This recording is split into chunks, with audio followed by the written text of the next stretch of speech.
Jacksonville Jaguars rested after a week off, hopefully better prepared to take on a Baltimore Ravens squad whose specialty is one the Jags have had trouble with. Keeps it on the read option right up the middle, 25-30, breaks a tackle, piece to the 40. Jackson spins out of a tackle. Baltimore didn't shine along the ground last week. Doesn't mean it's not where this matchup starts, because Lamar Jackson would seem to have a mighty big advantage with his legs. Despite his quiet Week 11 outing, he's still the Ravens' leading rusher. He's still the guy the Jags have to devote resources to stop. Jackson keeps it on the read option. Still on his feet. Bengals 45-40. Here's the thing with Jacksonville. They have played two teams with mobile quarterbacks, the Eagles and the Giants. They lost both games. They gave up 210 rush yards in each loss. Jones will move, slide. He's on his way for a first down. They've held runners to 4.2 yards per carry, but they've given up 4.5 a carry to quarterbacks. Hurts, gonna run it inside the 10. Another advantage Baltimore will look to take advantage of, the tight end in the passing game. Clearly, their own aerial attack flows through that position most games. Mark Andrews made his return from injury last week, immediately made an impact. 8 targets, 6 catches, a little over 60 yards. Jackson on the roll, throws across, there's Andrews. How happy is he to have this guy back? The Jaguars have played the pass well in general, but they have struggled versus tight ends. They've allowed a 90 rating overall, but versus tight ends, 114. Holmes finds an open target. Who else? Kelsey. Ravens are hoping to have Gus Edwards back in this game. Without him last week, Baltimore's offense wasn't the same.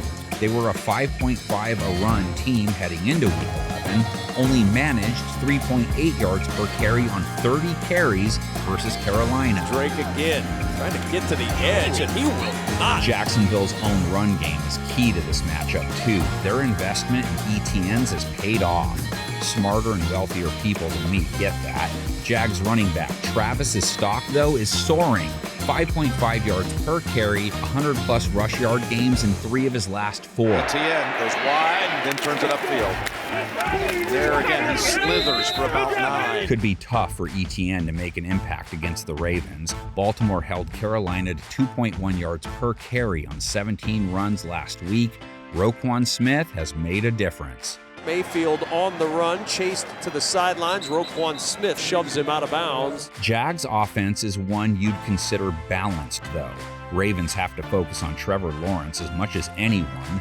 I wonder if he went to Aerosmith with his loser friends on their bye. Lawrence better have signed that sheet, too, if he wants to pull an upset. Assuming he did, Ravens are taking on an improved Randall Pink Floyd. Lawrence to the end zone, and Kirk holds on for the touchdown. Lawrence's completion percentage way up compared to rookie year. TD to INT ratio flipped the right side up. Yards per attempt up over a half yard. Yards per game up 20 plus. Rating almost 20 points higher. What a dominating performance by the Jaguars. This is a statement. I mean, they came and rolled the Los Angeles Chargers. Baltimore is facing a wide receiver dominant passing attack with a little tight end mixed in.